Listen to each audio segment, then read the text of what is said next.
Hello மக்களே வணக்கம். So ஒரு துயரமான சம்பவம். இத எப்படி எடுத்துக்கிறதுன்னு தெரியல. இது என்னைய கேட்டா மக்களோட ஒரு அறியாமைன்னு தான் சொல்லணும். நேத்து திருப்பதி கோவில்ல இலவச டிக்கெட் தரிசனம். நாளைக்கு சொர்க்கவாசல்ங்களா? வெள்ளிக்கிழமை அதாவது ஜனவரி 10ஆம் நாள்.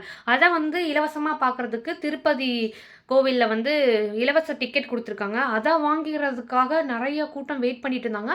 அங்கவங்க அந்த மாரி கவுண்டர்ஸ் இருந்திருக்கு. அங்க போய் வாங்கணுங்கிற மாரி நெறைய பேர் வெயிட் பண்ணி அந்த பெருமாளோட தரிசனத்த பெறணுங்கிறதுக்காக நெறைய பேர் வெயிட் பண்ணிட்டு இருந்திருக்காங்க.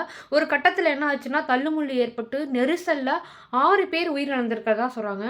இதே மாரி தான் இப்ப ரீசென்ட் டேஸ்ல புஷ்பா 2 அந்த படம் வந்தபோது, அந்த ஹீரோ என்ட்ரி அந்த படத்துக்காக தள்ளுமுள்ளு ஏற்பட்டு ஒரு அம்மா இறந்துட்டாங்க. அவங்களோட பையன் அ கோமா ஸ்டேஜுக்கு போயிட்டாங்க. இந்த மாரி கூட்ட நெரிசலா இருக்கிற இடத்துக்கு, தயவு செய்து வயதானவங்க, உங்களால முடியாதவங்க, எதுக்கு நீங்க போறீங்க? ஏன்னா, நீங்க கவர்மெண்ட்டால என்ன பண்ண முடியும்? உங்களுக்கு ஒரு இரங்கல் தெரிவிக்கலாம். உங்க குடும்பத்துக்கு அவங்களால முடிஞ்ச அதாவது கவர்மெண்ட்டால முடிஞ்ச நிதி உதவி குடுப்பாங்க. இந்த தடவ ஆந்திரா கவர்மெண்ட் 25,00,000 இறந்த ஒவ்வொரு குடும்பத்துக்கும் தரதா சொல்லியிருக்காங்க. அதே மாரி இறந்த குடும்பத்தை சேர்ந்தவங்களுக்கு, அந்த தேவஸ்தானத்தில ஒரு அரசு வேலை குடுக்கிறதா சொல்லியிருக்காங்க. இதெல்லாம் ஒரு பக்கம் இருக்கட்டும்.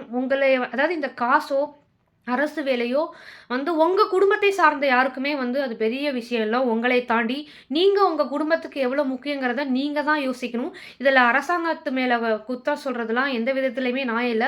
கூட்டமா இருக்கிற இடத்துக்கு நம்ம அப்படி போணுங்கிற அவசியம் இல்லைங்கிற மாரி நீங்க சாமிய தரிசனம் பண்ணலாம். இன்னைக்கெல்லாம் முன்னாடிலாம் பெருமாள் அந்த சொர்க்கவாசல் திறக்கும்போது நம்ம அங்க போனா தான் நம்மளால பார்க்க முடியும். இன்னைக்கெல்லாம் லைவா எல்லா டிவிலயும் டெலிகாஸ்ட் பண்றாங்க. நீங்க தரிசனம் பண்ணலாம். நான் இதுக்குன்னு சொல்லல. எல்லா விஷயத்துக்குமே நீங்க கூட்டமா இருக்கிற இடத்த தவிர்த்துக்குங்க. இந்த மாரி 6 பேரோட உயிர் போனது எவ்ளோ பெரிய விஷயம். அது எவ்ளோ பெரிய ஒரு சோதனையான, ஒரு கொடுமையான விஷயம். இனிமேல் நீங்க இந்த மாரி கூட்டமா இருக்கிற இடத்துக்கு போயிட்டு நெரிசல்ல மாட்டிக்காதங்க. இது என்னோட வேண்டுகோள்.